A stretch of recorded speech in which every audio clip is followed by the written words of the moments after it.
Jeremy Clarkson has launched a scathing critique of Prime Minister Sir Keir Starmer's recent defence proposals, questioning their feasibility and the government's ability to deliver on its promises.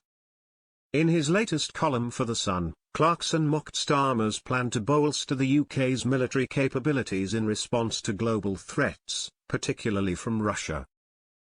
Drawing a historical parallel, he wrote, "Can you imagine what would have happened if Neville Chamberlain had announced Britain was in grave danger and, as a result, would increase funding for the armed forces and therefore be ready to do war fighting by 1975?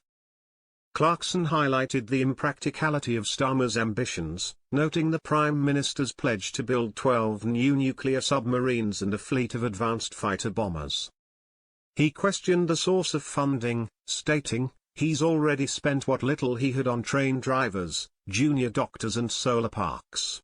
The columnist also expressed skepticism about the UK's current defence capabilities. He remarked, according to Starmer, "We'd go from a country that can't even stop a rubber dinghy reaching the shores of Kent to a country that would shake fear into the entire Russian naval machine." Clarkson's comments come in the wake of the government's Strategic Defence Review, which outlines plans to increase defence spending to 2.5% of GDP by 2027, with aspirations to reach 3% in the next parliamentary term.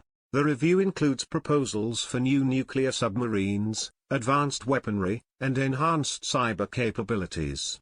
However, critics have raised concerns about the lack of detailed funding plans and the practicality of the proposed timelines. Armed Forces Minister Luke Pollard defended the government's commitment, stating, "This Labour government is increasing defence spending," and announced an additional £5 billion in the defence budget this year.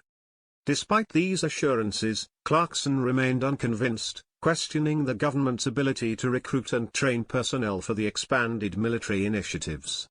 He wrote, "Back in the 30s, everyone in the country knew their duty. Not anymore. Everyone's too busy shoplifting or choosing a gender or gluing themselves to the road."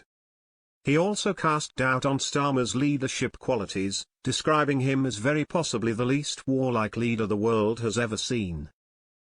He then likened him to a stick of celery in a crap suit.